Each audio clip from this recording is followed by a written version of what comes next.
Welcome to Quickads.ai.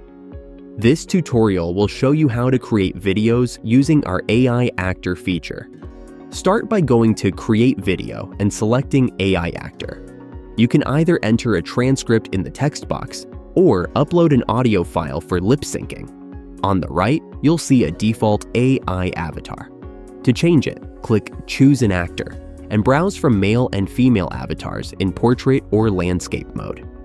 Click Use Selected to update your preview. If using a transcript, you can also customize the voice. Click Select Voice to choose a voice as per your requirements. You can filter by language, accent, age, and more. Want a transparent background? Just check the box below the preview. Once you're done, click Generate. Your video will be processed in the background, and you'll receive an email when it's ready. And that's it. You've successfully created an AI-generated video with Quickads.